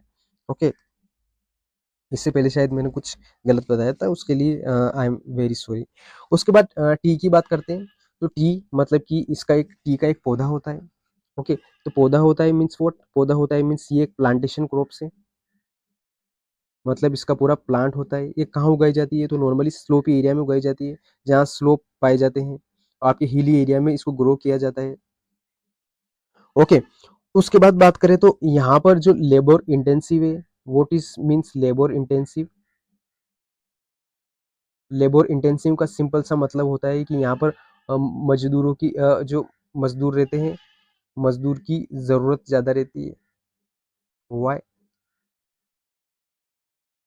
क्योंकि ये स्लोप एरिया में रहते हैं और स्लोप एरिया में नॉर्मली मशीन्स जो आपकी मशीन रहती है, वो इतना सपोर्ट नहीं कर पाती है, ओके? क्योंकि फॉर एग्ज़ाम्पल देखो ये आप देख सकते हो एक स्लोपी एरिया है और इस स्लोपी एरिया में आपके चाय के बागान है, तो यहाँ पर मशीन्स जाना, उनको कटाई करना, उनको एक-एक पत्तियों को बीनना, उनको समेटना, ये मशीन से नॉर्मली पॉसिबल अभी तक तो नहीं है, इसलिए अभी मज़दूरों की ज़रूरत ज़्यादा पड़ती है। उसके बाद बात करें तो ये चाय की जो खेती होती है, जहाँ चाय के गार्डन होते हैं, जहाँ टी गार्डन्स होते हैं, वहीं पर या उसी इलाके में इनकी इंडस्ट्री सेटअप की जाती है। क्योंकि हिली एरिया में वहीं की इंडस्ट्री वहीं सेटअप क्यों की जाती है? क्योंकि जो हिली एरिया रहता है वहाँ पर ट्रांसपोर्टेशन मतलब आप एक जगह वो खेती कर रहे हो, दूसरी जगह आप उसको भेज रहे हो, तो ट्रांसपोर्टेशन नॉर्मली काफ़ी कॉस्टली होता है, काफ़ी महँगा होता है, इसलिए। तो आई थिंक आपको यहाँ तक समझ में हो गया कि एक प्लांट है, हिली एरिया में ग्रो की जाती है, मज़दूरों की ज़्यादा ज़रूरत पड़ती है, प्लस एक ये प्लांटेशन क्रॉप है और यहाँ ट्रांसपोर्टेशन थोड़ा ज़्यादा होता है वो। तो वही है कि यहाँ आपके चीप लेबर भी रहेंगे, अनस्किल्ड लेबर भी रहेंगे तो काम चल जाएगा। उसके बाद इंडस्ट्री इंटरफ़ेस की बात करें तो इंडस्ट्री टी बागान के पास में उगाई जाती है और इसको एक्सपोर्ट करते हैं। तो कहाँ इसको एक्सपोर्ट किया जाता है? तो टी की बात करूँ तो टी को नॉर्मली जो ठंडे इलाके हैं, जो आपके कोल्ड एरिया में जो कंट्री है, वहाँ पर इसको एक्सपोर्ट किया जाता है, जहाँ इसको टी के लिए जो चाय बनाने के लिए इसको यूज़ किया जाता है। अगर टेम्परेचर की बात करें तो टी की टेम्परेचर की बात करें तो इसमें 20 से 30 डिग्री सेल्सियस के बीच में टेम्परेचर हो जाता है। ओके, तो यहाँ से टेम्परेचर की बात करो तो 20 degree Celsius to 30 degree Celsius में हमारा काम चल जाएगा। और अगर बारिश की बात करें, ओके, ये है आपका टेम्परेचर। और अगर बारिश की बात करें तो 150 डिग्री सेल्सियस से 250 डिग्री सेल्सियस में सॉरी 150 डिग्री सेंटीमीटर से 250 डिग्री सेंटीमीटर जो आपकी क्या होती है, रेनफॉल होती है, उसमें ये ग्रो हो जाती है। तो यहाँ पानी की ज़रूरत क्यों पड़ती है? इतनी इतनी वाटर की रिक्वायरमेंट क्यों पड़ती है? तो इसका लॉजिक ये है कि उस स्लोप एरिया में अगर आप वहाँ उसको इरिगेट करोगे या फिर पानी दोगे तो वहाँ पर स्लोपी एरिया में पानी फ्लो होकर नीचे चला जाएगा। इसका मतलब कि वहाँ पानी इतना अच्छे से नहीं रुकेगा, ये एक-एक जगह पर जमा हो जाएगा। इसलिए उसको ज़्यादा से ज़्यादा इरिगेशन की ज़रूरत पड़ती है। तो ज़्यादा इरिगेशन तो कितना लगभग 150 से 250 सेंटीमीटर के लगभग। ओके, इसलिए ज़्यादा पानी की ज़रूरत पड़ती है यहाँ पर। उसके बाद सॉइल की बात करें तो फर्टाइल सॉइल मतलब ऑर्गेनिक मैटर जो है वो फर्टाइल सॉइल और रिच जो ह्यूमस सॉइल है वो इसको काफ़ी सपोर्ट करती है और उस सॉइल में ये हो जाता है। तो ये देखो आप यहाँ देख सकते हैं, ये आपके चाय बागान है, ये बिल्कुल जो स्लोप एरिया है, जो आपके जहाँ बिल्कुल स्लोप में है वहाँ पर चाय बागान बना रखे हैं।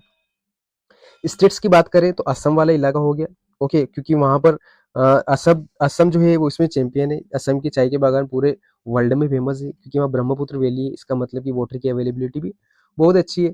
और दार्जिलिंग और जलपाईगुड़ी जो है वो डिस्ट्रिक्ट से कौन सी स्टेट्स की डिस्ट्रिक्ट है, वेस्ट बंगाल की, वहाँ भी हिली एरिया है तो वहाँ भी चाय बागान होते हैं।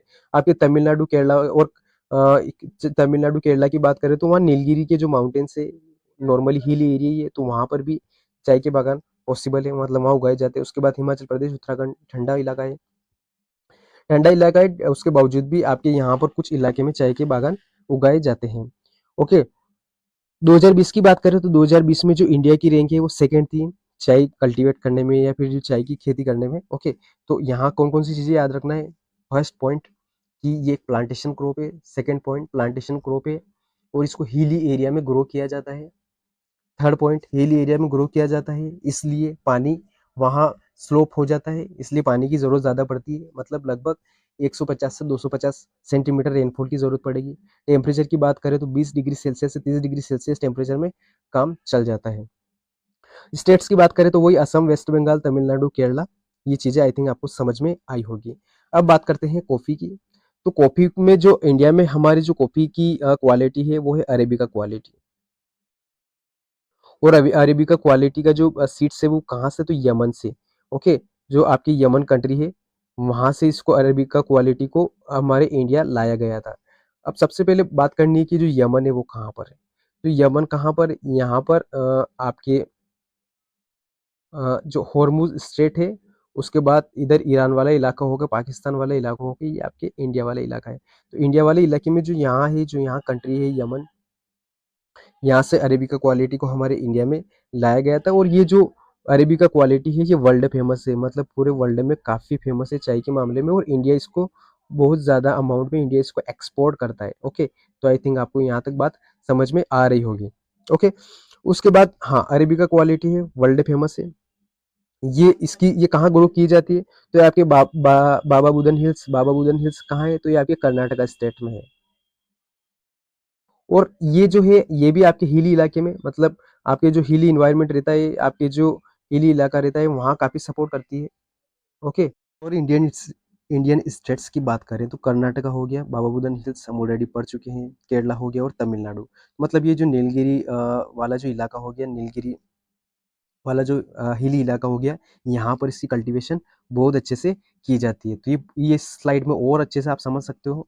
हमने इसमें कोशिश की है बहुत बहुत अच्छे फोटो डालने के लिए, ताकि आपको पढ़ने में काफ़ी हेल्प लगे, काफ़ी हेल्पफुल हो। ओके। तो आई थिंक आपको यहाँ तक कॉपी का समझ में आ गया होगा। तो कॉपी में आपको याद रखना है, अरेबिका क्वालिटी याद रखनी है, अमन से लाए थे, वर्ल्ड फेमस है। और बाबा बुदन हिल्स कहाँ पर है? तो बाबा बुदन हिल्स आपके कर्नाटका में है। ओके। और केरला, तमिलनाडु और कर्नाटक वाले इलाके में कॉफी काफी हाई क्वांटिटी में की जाती है। उसके बाद बात करते हैं हॉर्टिकल्चर। ओके। तो हॉर्टिकल्चर का सिंपल सा मीनिंग होता है कि अगर आप फ्रूट्स हो गए, वेजिटेबल्स हो गए, या फिर आपके ऑर्नामेंटल प्लांट्स हो गए। तो ऑर्नामेंटल्स प्लांट का मतलब क्या होता है? ऑर्नामेंटल प्लांट्स का सिंपल सा मतलब होता है जो आपके डिजाइन के लिए उगाए जाते हैं, जो आपके अच्छे, जो आपका जो ग्रीन जो पार्क्स में या फिर गार्डन की जो सजावट के लिए उगाए जाते हैं। तो इनका मतलब होता है सजावटी प्लांट्स, मतलब जो सजाने के लिए, जिनका कोई उद्देश्य, कोई क्रॉप करना नहीं रहता है, कोई फायदा कमाना नहीं रहता है। तो जैसे कि ऑर्नामेंटल प्लांट्स की अगर एग्जांपल की बात करें तो जैसे हो गया मेरीगोल्ड, उसके बाद रोज। ओके। तो रोज आपकी फ्लोरिंग प्लांट भी है। उसके बाद जैसे हो गया स्नेक प्लांट, एलोवेरा।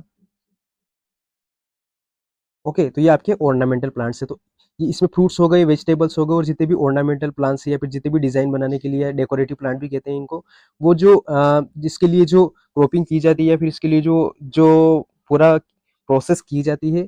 ओके। तो जो हम फसलें उगाते हैं उसको एग्रीकल्चर बोलते हैं, और ये भी आपकी this is part of agriculture, मतलब एग्रीकल्चर के अंदर ही आता है। ओके। ऐसा नहीं कि अलग चीज नहीं है, बिल्कुल ये आपके एग्रीकल्चर के अंदर ही आता है। जिसको बोलते हैं हॉर्टिकल्चर, मीन्स फ्रूट्स, फल, सब्जियां और सजावटी प्लांट्स, सजावटी पौधे के लिए हम जो खेती करते हैं उसको बोलते हैं हॉर्टिकल्चर। तो हॉर्टिकल्चर की बात करें तो जो इंडिया है, वो इंडिया फ्रूट्स और वेजिटेबल्स में सेकेंड है चाइना के बाद। तो इंडिया की रैंक बात करो तो India is second after China, China के बाद भारत दूसरे नंबर पर है। और हमारे इंडिया का अप्रोक्सीमेटली 33%, तो अप्रोक्सीमेटली 33% जो शेयर है, वो जितना भी हम खेती करते हैं वो हमारे फल और सब्जियों का है।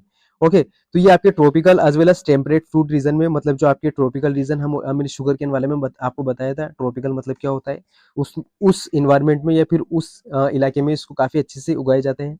मैंगो की बात करो तो मैंगो आपके महाराष्ट्र, ओके, उसके बाद आंध्र प्रदेश, उसके बाद तेलंगाना, उत्तर प्रदेश, वेस्ट बंगाल। ऑरेंज की बात करें तो नागपुर, महाराष्ट्र में ऑरेंज बहुत ज्यादा मात्रा में उगाए जाते हैं। उसके बाद चिरापुंजी, उसके बाद एमपी में भी उगाए जाते हैं, बट कुछ इलाकों में, मतलब बहुत ज्यादा नहीं, क्योंकि यहाँ पर आपके कुछ मेजर स्टेट्स के बारे में ही दे रखा है।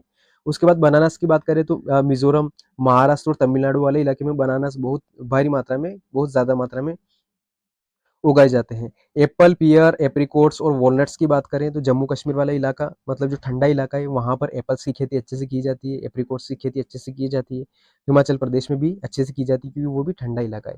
ग्रेप्स की बात करें तो आंध्र प्रदेश हो गया, तेलंगाना हो गया, महाराष्ट्र हो गया, यहाँ पर अंगूर बहुत ज़्यादा मात्रा में उगाए जाते हैं। वेजिटेबल्स की बात करें तो कॉलीफ्लावर, ओनियन, प्याज, ओके, कैबेज, और उसके बाद टोमेटो, ब्रिंजल, पोटैटो, ये सब आपके वेजिटेबल्स में इंडिया में ग्रो किए जाते हैं, और नॉर्मली हर एक स्टेट्स में ग्रो किए जाते हैं, क्योंकि इनको सब्जी बनाने में ये इनका बहुत ज़्यादा यूज़ किया जाता है। तो आई थिंक आपको यहाँ तक समझ में आया होगा। ये आप इमेज है, वो इमेज से आप अच्छे से देख के इनको समझ सकते हो। नॉर्मली इनमें कोई रॉकेट साइंस है नहीं है, कौन से स्टेट्स के नाम याद रखने हैं, प्लस इंडिया की पोजीशन कौन सी वो याद रखना है, इनका शेयर कितना है इंडिया में वो याद रखना है। तो आई थिंक आपको यहाँ तक बहुत अच्छे से समझ में आ रहा होगा। अब बात करते हैं फूड क्रॉप्स में। तो sorry, non food crops. Non food crops मतलब जिनको कमर्शियल पर्पज से उगाया जाता है, जिनका मेन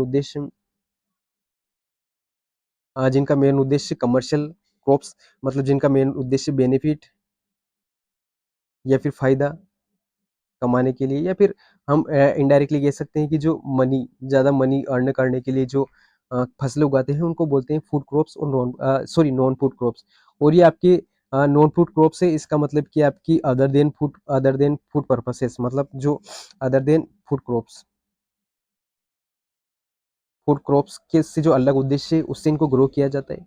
उसमें सबसे पहले बात करते हैं हम रबर की।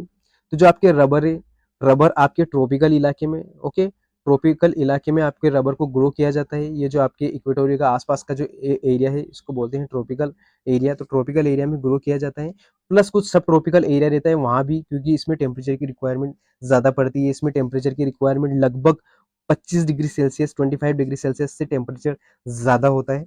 ओके, तो आई थिंक आपको यहाँ तक बात समझ में होगी, आ गई होगी। क्योंकि जो रबर से the plant of rubber is very the high and very big. Okay, तो जब प्लांट बहुत बड़ा है, बहुत हाई है, इसका मतलब कि उसको कंटिन्यू वाटर की जरूरत पड़ेगी, कंटिन्यू H2O की जरूरत पड़ेगी, वाटर की जरूरत पड़ेगी। तो इसमें लगभग हमको 200 सेंटीमीटर रेनफॉल की जरूरत है एक साल में। 200 सेंटीमीटर रेनफॉल होगी तभी इसमें हमारा काम चल सकता है, क्योंकि प्लांट बहुत बड़ा है तो पानी की ज्यादा जरूरत पड़ेगी। तो वाटर 200 सेंटीमीटर है, टेम्परेचर 25 डिग्री सेल्सियस से काम चल जाएगा। तो आई थिंक आपको यहाँ तक बात समझ में आई होगी। तो ये आपकी जो इससे हम कैसे वो पौधे से आपकी जो रबर है उसको कैसे एक्सट्रैक्ट किया जाता है। तो ये आपके रबर का पौधा है, इसको बीच में से यहाँ काट दिया जाता है और उससे जो मिल्क टाइप का एक लिक्विड निकलता है उसको स्टोर किया जाता है और वही रबर होता है। तो इसको यहाँ बांध देते हैं पास में, ताकि पूरे दिन में ये पूरा जो ये बर्तन है ये पूरा फील हो जाता है। तो इक्वेटोरियल क्रॉप से प्लस और ये ट्रॉपिकल सब ट्रॉपिकल एरिया में भी इसको ग्रो किया जाता है। पानी की ज़रूरत बहुत ज़्यादा पड़ती है क्योंकि पौधा बहुत बड़ा है, इसलिए पानी की ज़रूरत भी पड़ेगी। ओके, तो इसमें अगर बात करें तो लगभग 200 सेंटीमीटर वाटर की रिक्वायरमेंट पड़ती है, 200 सेंटीमीटर पानी की ज़रूरत पड़ती है, 25 डिग्री सेल्सियस। और अगर स्टेट्स की बात करें तो केरला, तमिलनाडु, कर्नाटका। तो इसमें ये जो हमने यहाँ समझा कि ट्रॉपिकल वाला एरिया में इसको समझते हैं, तो ये स्टेट्स भी इसमें नॉर्मली वही है। जैसे कि आपको मान लो ये आपकी वर्ल्ड मैप है, वर्ल्ड मैप को अगर हम 4 पार्ट्स में डिवाइड करें तो आपकी इंडिया है वो नॉर्थ ईस्टर्न साइड में आ गया आपके वर्ल्ड के। और इंडिया में ये आपके ट्रॉपिकल लाइन है, ये जो आप देख रहे हैं ये आपके ट्रॉपिकल लाइन, ट्रॉपिकल नहीं सॉरी इक्वेटोरियल लाइन है, इक्वेटोरियल लाइन है। और इक्वेटोरियल लाइन से कुछ लगभग 8 से 10 डिग्री ऊपर ही आपके इंडिया की बॉर्डर स्टार्ट हो जाती है। इसका मतलब कि यहाँ का भी जो क्लाइमेट है वो काफी हॉट क्लाइमेट है। और हॉट क्लाइमेट है मतलब कि सब ट्रॉपिकल वाला एरिया है कुछ। तो मतलब और उस ट्रॉपिकल एरिया में कौन कौन सी स्टेट आती है, केरला आता है, तमिलनाडु, कर्नाटक और अंडमान निकोबार। इसका मतलब कि अगर हम इस चीज को समझ गए हैं, इस चीज को हम अच्छे से समझ गए हैं, इसका मतलब कि हमको रेक्टिफाई करने की जरूरत नहीं है कि कौन स्टेट्स के नाम हमको याद रखने की जरूरत नहीं है। अगर हमको समझ में आता है तो याद रखना ही मतलब रेक्टिफाई करना ही नहीं। कौन कौन सी चीजें बनती है, तो इससे टायर्स बनते हैं, रबर से ट्यूब्स बनते हैं, जो आपके शूज रहते हैं वो बनते हैं, फुटवेयर जो हाथ की ग्लव्स रहते हैं वो बनते हैं। ओके, नलियां बनती है इससे, और रबर बैंड्स जो रहते हैं वो भी इसी से बनते हैं। तो ये इसके मेजर यूज है। प्लस जो अदर इंडस्ट्री रहती है उसमें काफी छोटे छोटे माइनर प्रोडक्ट में या जो रबर्स का यूज किया जाता है। तो आपको क्या याद रखना है, कमर्शियल क्रॉप से ये याद रखना है। उसके बाद ट्रॉपिक एंड सब ट्रॉपिक क्लाइमेट, टेम्परेचर याद रखना है, इसकी कितनी रेनफॉल की जरूरत पड़ती है वो याद रखना है। आई थिंक आपको यहाँ तक बात समझ में आ गई होगी। उसके बाद बात करते हैं फाइबर। फाइबर का क्या मतलब होता है। फाइबर जो क्रॉप्स होती है इनका नॉर्मल यूज जो टेक्सटाइल इंडस्ट्रीज रहती है, टेक्सटाइल इंडस्ट्रीज, उसमें इनका यूज किया जाता है। इसका मतलब कि क्लॉथ बनाने के लिए, कपड़ा बनाने के लिए, रूफ सॉरी कपड़ा बनाने के लिए यूज किया जाता है। उसके बाद रस्सी बनाने के लिए यूज किया जाता है। मतलब इनके अलग अलग छोटे छोटे धागे रहते हैं। ओके, तो उसको बोलते हैं फाइबर। फाइबर मतलब एक छोटे छोटे धागों की जो के लिए जो खेती करते हैं। तो इसमें आ गया कॉटन हो गया, जूट हो गया, हेम, हेल्म का मतलब होता है भांग का जो पौधा होता है वो। उसके बाद होता है natural silk for major fibre. तो ये इंडिया में कौन कौन से उगाए जाते हैं, तो उसमें हो गया कॉटन, कपास, जूट, हेल्म, भांग। और जो नेचुरल सिल्क है उसको इंडिया में ग्रो किया जाता है। तो आप यहाँ देख सकते हो बहुत अच्छे से। ओके, ये आपके कपास का पौधा है, तो काफी सॉफ्ट होता है, इसमें यह रुई होती है। ओके, उसके बाद वाइट फाइबर ऑप्टेन, तो इस ये भी फाइबर में आता है, तो इससे फाइबर ऑप्टेन किया जाता है। अगर हम जूट की बात करें तो जूट का पौधा बहुत स्ट्रॉन्ग रहता है। ओके, और ये शाइनी फाइबर रहता है, जिसको आपकी स्टीम, जो इसके यहाँ से स्टीम है, स्टीम से लिया जाता है। यहाँ स्टीम से नहीं लिया जा रहा है, यहाँ जो फ्लोवर वाला पार्ट था उससे लिया जा रहा है, और यहाँ स्टीम से। उसके बाद आपके हेल्म का पौधा देखिए, भांग का पौधा देखिए, तो वो भी स्ट्रॉन्ग, और उसका जो उसकी ड्यूरेबिलिटी बहुत ज़्यादा होती है। उसके बाद सिल्क वॉर्म देखो तो ये सिल्क वॉर्म है, ये छोटे-छोटे सिल्क वॉर्म है, जिनसे भी धागा जो रेशा है वो निकाला जाता है। अगर सॉइल की बात करें, तो इसमें काफ़ी नॉर्मली जो जैसे कि सॉइल की बात करें तो एलओएल सॉइल हो गई, प्लस ब्लैक सॉइल हो गई, ओके? तो एलओएल सॉइल या फिर आपकी ब्लॉक ब्लैक सॉइल भी इसको काफ़ी अच्छे से सपोर्ट करती है, प्लस अदर सॉइल में भी ये ग्रो हो ही जाते हैं। अगर सिल्क की बात करें तो जो कोकून्स रहते हैं, जो सिल्क वूल के अंदर जो पत्तियों पे कोकून्स लगे हुए रहते हैं, वहाँ से इसको एक्सट्रैक्ट किया जाता है। किसको? जो आपके सिल्क वर्म रहता है। तो सिल्क वर्म के लिए आप इसमें पूरे प्रोसेस देख सकते हो, यहाँ दे रखा है कि सिल्क वर्म आपके लार्वा से निकलता है, फीड्स ऑन मलबरी लीव्स के ऊपर, और वो भी धीरे-धीरे उसका एक घर बना देता है, ओके? जिसको कोकून्स कहते हैं।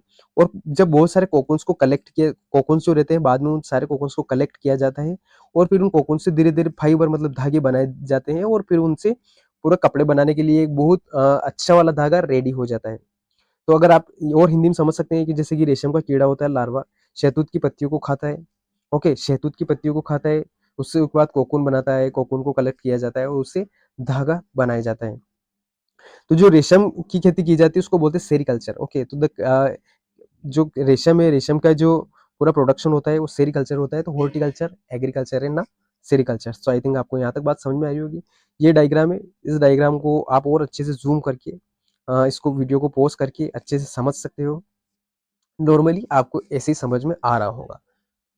उसके बाद कॉटन की बात करते हैं कि जो कॉटन है, कॉटन्स की बात करते हैं तो कॉटन है इंडिया इज़ बिलीव दैट जो आपके इंडिया को ऐसा माना जाता है कि वो ओरिजिनल होम है कॉटन प्लांट का।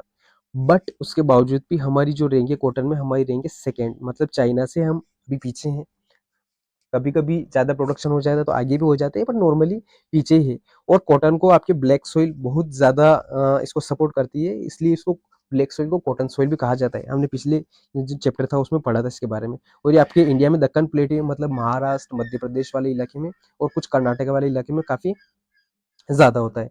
अब कॉटन की बात करें तो कॉटन में लगभग इसको रेडी होने में 210 दिन लगते हैं। ओके, 210 दिन मतलब 6 से 8 महीने इसको पूरा बनने में या प्रोड्यूस होने में लगते हैं। कॉटन जो है वो आपकी खरीफ क्रॉप से, मतलब रबी क्रॉप्स नहीं है, कॉटन क्या है? कॉटन एक खरीफ क्रॉप से। तो आई थिंक आपको यहाँ तक बात समझ में आ गई होगी। तो वही इसको 210 दिन लगते हैं। लाइट रेनफॉल की ज़रूरत है, अगर कुछ बारिश होगी तो ज़रूरत है, प्लस इरिगेशन भी इसमें लोग करते हैं क्योंकि वाटर की रिक्वायरमेंट ज़्यादा पड़ती है। सनशाइन जो आपकी एनवायरनमेंट है वो ज़रूरत पड़ती है, और 6 से 8 महीने में तैयार हो जाती है। ब्लैक सोइल इसको सपोर्ट करती है। ये आई थिंक आपको समझ में आ गया होगा। उसके बाद स्टेट्स की बात करें तो गुजरात हो गया, मध्य प्रदेश हो गया, महाराष्ट्र हो गया, उसके बाद कर्नाटका हो गया, ओके? तेलंगाना, तमिलनाडु, पंजाब, हरियाणा, उत्तर प्रदेश। तो सबसे ज़्यादा तो ये दक्कन प्लेट्यू में की जाती है। तो उसमें स्टेट कौन-कौन से आती है? मध्य प्रदेश, महाराष्ट्र, कर्नाटका, तेलंगाना का कुछ पार्ट्स, तो ये आता है। पर जो अदर स्टेट्स है उसमें भी कॉटन ग्रो की जाती है। आई थिंक आपको यहाँ तक बात अच्छे से समझ में आ रही होगी। उसके बाद कॉटन हो गया, उसके बाद बात करते हैं जूट। तो आप कॉटन है, इस इमेज को भी आप अच्छे से ज़ूम करके ज़ूम करके प्लस इसको, इस वीडियो को आप पॉज़ करके इस इमेज को बहुत अच्छे से समझ सकते हो। उसके बाद बात करते हैं जूट के बारे में बात करते हैं। तो जूट को आपके गोल्डन फाइबर भी कहा जाता है। Jute is also called golden fibre. और ये आपके well drained and fertile soil में, मतलब जो फ्लड प्लेन होते हैं उसमें काफ़ी अच्छे से इसको उगाया जाता है। मतलब जो फ्लड प्लेन से जो फर्टाइल सॉइल है वो कॉटन की जो क्रॉप्स रहती है उसको काफ़ी ग्रो होने में काफ़ी हेल्प करती है। हाई टेम्परेचर की ज़रूरत पड़ती है, मतलब नॉर्मली आपकी गर्म माहौल की ज़रूरत पड़ती है जूट को, ओके? तो यही है इसमें उसके बाद हाई टेम्परेचर की ज़रूरत पड़ती है, वेल ड्रेन्ड सॉइल की ज़रूरत पड़ती है, हम ऑलरेडी पढ़ चुके हैं। प्लस इसमें वाटर की भी अच्छे से ज़रूरत पड़ती है। इसको ग्रो कब किया जाता है? तो इसको बोया जाता है मार्च अप्रैल में। मार्च अप्रैल मतलब कि गर्मियों के टाइम पे इसको बोया जाता है, और जुलाई अगस्त में इसको कल्टीवेट किया जाता है। मतलब ये एक आप इसका जेड क्रॉप जैसा टाइम ही रहता है, जैसे आपके जेड क्रॉप्स रहता है उसका टाइम रहता है, क्योंकि जेड क्रॉप्स को आपके जून में कल्टीवेट किया जाता है, पर इसको जुलाई अगस्त में जब बारिश का टाइम होता है जब इसको कल्टीवेट कर लिया जाता है। स्टेट्स की बात करें तो वेस्ट बंगाल हो गया, बिहार हो गया, असम हो गया, उड़ीसा हो गया, मेघालय। ये कुछ ऐसे स्टेट्स हैं जहाँ पर जूट की कल्टीवेशन बहुत ज़्यादा की जाती है। तो आपको आई थिंक बात समझ में आ रही होगी, अच्छे से पूरा टॉपिक क्लियर हो रहा होगा, ओके? तो यही है और जो जूट है उसका, उससे क्या-क्या बनाया जाता है? तो उससे आपके जो गुन्नी बैग्स है वो बनाए जाते हैं। उसके बाद मैट्स, चटाई हो गई वो बनाए जाते हैं, रोप्स रस्सियाँ हो गई बनाई जाती है, यार्न सूती धागा बनाया जाता है, कारपेट्स एंड अदर आर्टिफैक्ट्स, ये सारी चीज़ें इससे बनाई जाती है। किससे बनाई जाती है? जूट से बनाई जाती है। ओके, तो ये एक इमेज है, इस इमेज से और आप अच्छे से समझ सकते हो। ये वीडियो को पॉज़ करके नॉर्मली आपको समझ में आ रहा होगा, बट अगर आपको नहीं आता है तो आप इन डायग्राम्स की मदद से बहुत अच्छे से इसको समझ सकते हो। उसके बाद बात करते हैं कि ये हमारी हमने अभी तक बात की जितनी भी क्रॉप्स है उस पर जो इंडियन गवर्नमेंट है, इंडियन गवर्नमेंट ने भी इसको सपोर्ट करने के लिए जो आपकी इंडिया में जो एग्रीकल्चर होती है या फिर यहाँ के जो फार्मर्स है, ओके, जो एग्रीकल्चर होती है और इंडिया के जो फार्मर्स है, जो पुअर फार्मर्स है, उन फार्मर्स में आपकी जो गवर्नमेंट है, इंडियन गवर्नमेंट है, उसने काफ़ी सारी स्कीम्स, काफ़ी सारी योजनाएँ लॉन्च की है, ओके। और वो योजना क्यों लॉन्च की है? ताकि वो जो फार्मर्स है उनको एक तरह से हेल्प मिले, किसानों को हेल्प मिले, ओके। और वो अच्छे से अच्छे अपनी अपनी जो फसल है उसको अच्छे दाम पर बेच पाए, अच्छे दाम पर उसको ग्रो कर पाए, अपनी अपनी जो फसल है उसको, ओके। तो गवर्नमेंट है, गवर्नमेंट ने या फिर जो गवर्नमेंट ने जो अदर जो सेक्टर रहते हैं, जो बैंक्स रहते हैं, उनकी हेल्प से प्लस जो इंश्योरेंस कंपनी रहती है, उसकी हेल्प से एक सिक्योरिटी हमको प्रोवाइड करवाते हैं। ओके, हमको सपोर्ट कर फाइनेंशियल सपोर्ट करने के लिए एक सिक्योरिटी प्रोवाइड करवाते हैं ताकि हम हमारे रिसोर्सेज को अच्छे से यूज़ कर पाएँ, उनको बेटर वे में हम यूज़ कर पाएँ और हमारी फसल में कुछ ना कुछ और हमारे प्रोडक्शन में और इम्प्रूवमेंट ला पाएँ। तो उसके लिए क्रॉप इंश्योरेंस का मतलब क्या है? इंश्योरेंस का सिंपल सा मतलब होता है बीमा। ओके, तो इंसान जो जैसे कि हमारे लिए बीमा होते हैं जो ह्यूमन बींग्स के लिए बीमा होता है, वो होता है जीवन ज्योति बीमा। वैसे क्रॉप्स के लिए भी एक जो होता है बीमा होता है। बीमा मतलब इंश्योरेंस होता है। ओके, इस इसका मतलब क्या है? इसका मतलब कि ड्यू टू क्लाइमेट कंडीशन या फिर ज़्यादा रेनफॉल की वजह से या फिर ज़्यादा आपकी अगर डिज़ास्टर हो जाता है, कोई भारी नुकसान हो जाता है, तो उसके लिए अगर आपकी जो क्रॉप है अगर वो फेल हो जाती है, मतलब वो क्रॉप से वो ग्रो नहीं होती है, आपकी प्रोडक्शन नहीं हो पाता है, तो आपके जो फर्दर प्रोडक्शन के लिए या फिर अगली क्रॉप्स के लिए आपको गवर्नमेंट क्या प्रोवाइड करवाती है? गवर्नमेंट आपको या फिर जो इंश्योरेंस कंपनी रहती है, वो आपको मनी प्रोवाइड करवाती है, वो आपको पैसा प्रोवाइड करवाती है ताकि इससे आपकी और ज़्यादा हेल्प हो जाए। ओके, तो अगर क्लाइमेट कंडीशन खराब है, डिज़ास्टर हो गया, आपकी ज़्यादा बाढ़ आ गई या फिर ज़्यादा बारिश हो गई, ओके, या फिर कोई साइक्लोन आ गया या आपकी फसल में आग लगा दी किसी ने या फिर कोई बीमारी आ गई, तो उसके लिए अगर जो भी नुकसान हुआ तो इस इंश्योरेंस के थ्रू उस नुकसान की भरपाई की जाती है। उसके बाद आता है ग्रामीण बैंक्स, ओके। तो ग्रामीण बैंक्स ये कहाँ विलेज में इसको ग्रामीण बैंक्स को विलेज जो एरिया रहता है, लोकल एरिया रहता है, वहाँ पर इनको स्टेबलाइज़ किया जाता है और क्यों स्टेबलाइज़ किया जाता है ताकि ये जो छोटे लोन रहते हैं, स्मार्ट लोन रहते हैं, वो किसानों को प्रोवाइड करवाएँ ताकि वो और ज़्यादा इसमें ग्रोथ कर पाए या फिर उनकी रिक्वायरमेंट के हिसाब से वहाँ से मनी ले पाए और बाद में जब उन पे पैसे आ जाएँगे तो वो मनी को लौटा देंगे। तो ये भी एक गवर्नमेंट का इनिशिएटिव रहा है। उसके बाद होता है कोऑपरेटिव। तो कोऑपरेटिव सोसाइटी क्या है कि जो फार्मर्स रहते हैं, फार्मर्स या फिर हम या फार्मर्स जो ग्रुप रहते हैं, वो फार्मर्स मिल जाते हैं और वो एक-दूसरे की हेल्प करते हैं। Help to each other, okay. तो एक-दूसरे की हेल्प करते हैं, ओके। तो उसके लिए वो सब पैसा कलेक्ट करते हैं। For example A, B, C, D, इन चारों ने पैसा कलेक्ट किया है और कभी फिर चारों ने कुछ पैसा कलेक्ट किया है। फॉर एग्जांपल इन चारों ने मिलकर आपके 4,000 रुपए कलेक्ट किए हैं, एक एक हज़ार रुपए चारों ने कलेक्ट किए हैं। और जो बी है, बी को पैसे की जरूरत पड़ गई 3 महीने बाद, तो बी ये चारों हजार रुपए ले लेगा, ओके। और इनको यूज कर लेगा और बाद में जब उसके पास पैसे आ जाएंगे तो उनको वापस से क्या कर देगा, वापस से लौटा देगा। इसका मतलब है कि वो सब मिलकर एक दूसरे की हेल्प करते हैं। कोऑपरेटिव सोसाइटी या फिर इनको कोऑपरेटिव बैंक भी कहते हैं, जो कि जो लोकल लेवल जो फार्मर्स रहते हैं या तो वो गवर्नमेंट ऑफिशियल की हेल्प से या फिर खुद से ऐसे कोऑपरेटिव सोसाइटी बनाते हैं एक दूसरे की हेल्प करने के लिए। उसके बाद गवर्नमेंट है, वो जो फार्मर्स रहते हैं उनको बहुत कम इंटरेस्ट पे लोन प्रोवाइड करवाती है ताकि वो और अच्छे से ग्रोथ कर पाए। जो गवर्नमेंट है वो मौसम बुलेटिन कार्यक्रम स्टार्ट करती है, मौसम बुलेटिन प्रोग्राम स्टार्ट करती है, जिससे वो जो फार्मर्स है, फार्मर्स को इंफॉर्मेशन प्रोवाइड करवाते हैं, फार्मर्स को अवेयर करते हैं। ओके, क्यों अवेयर करते हैं कि भाई आपकी फसल में अगर आपने अभी तक फसल के लिए ये काम नहीं किया है तो जल्दी से जल्दी कर लो ताकि जो बारिश होने वाली है या जो अगला जो भी प्रॉब्लम होने वाली है उससे आप अपनी फसल को बचा पाए। उसके बाद बात करते हैं न्यूनतम समर्थन मूल्य, मतलब जिसको बोलते हैं एमएसपी। एमएसपी का मतलब होता है मिनिमम सपोर्ट प्राइस। ओके, तो मिनिमम सपोर्ट प्राइस आपके कौन प्रोवाइड करवाता है? मिनिमम सपोर्ट प्राइस आपकी गवर्नमेंट प्रोवाइड करवाती है। गवर्नमेंट प्रोवाइड करवाती है, किसको प्रोवाइड करवाती है? ये फार्मर्स को प्रोवाइड करवाती है। तो इसमें से रहता है कि एक फिक्स प्राइस कर दी जाती है। तो आपके मार्केट प्राइस में जो भी आपकी अगर प्राइस कम हो रही है, ज़्यादा हो रही है, उससे मतलब नहीं रखता है, एक फिक्स प्राइस कर दिया जाता है जिससे आपकी गवर्नमेंट है, गवर्नमेंट बाई करती है, गवर्नमेंट खरीदती है, किससे खरीदती है? From farmers. ओके, तो फार्मर से खरीदती है, एक फिक्स प्राइस में खरीदती है ताकि उनको एक अच्छे से रेम्यूनरेटिव प्राइस या फिर एक अच्छी सी फसल उनको मिल पाए। गवर्नमेंट किसानों को लोन प्रोवाइड करवाती है टूल्स खरीदने के लिए, अलग अलग एग्रीकल्चर टूल्स खरीदने के लिए। तो ये भी ये सब आपकी गवर्नमेंट रिफॉर्म करती है, इसको बोल सकते हैं हम गवर्नमेंट रिफॉर्म। ओके, तो ये सब गवर्नमेंट रिफॉर्म है, आप इस इमेज से और अच्छे से इनको पढ़ सकते हैं। उसके बाद गवर्नमेंट ने बहुत सारी स्कीम भी लॉन्च की है, जैसे किसान क्रेडिट कार्ड। तो किसान क्रेडिट कार्ड के थ्रू जो आपकी कोई भी एक पर्टिकुलर फार्मर है, वो लोन ले सकता है। कोई भी किसान है, वो वहाँ से लोन आसानी से लोन ले सकता है और उसको हेल्प करता है फर्दर प्रोडक्शन करने के लिए या फिर और ज़्यादा उसकी जो प्रोडक्शन उसको इम्प्रूवमेंट करने के लिए। प्लस अगर पर्सनल एक्सीडेंट इंश्योरेंस स्कीम, इसमें ऐसा होता है कि अगर आपका एक्सीडेंट हो जाता है या फिर आपको कोई नुकसान हो जाता है, कोई डेथ हो जाती है, तो गवर्नमेंट में गवर्नमेंट जो किसान रहता है उसकी फैमिली को मनी प्रोवाइड करवाती है, उसकी फैमिली को पैसे प्रोवाइड करवाती है कि भाई ठीक है, आपका एक व्यक्ति कम हो गया है, आपके कुछ नुकसान हुआ है, तो आपके ह्यूमन कैपिटल का नुकसान हुआ है आपके, तो उसके गवर्नमेंट कुछ ना कुछ पैसे प्रोवाइड करवाती है।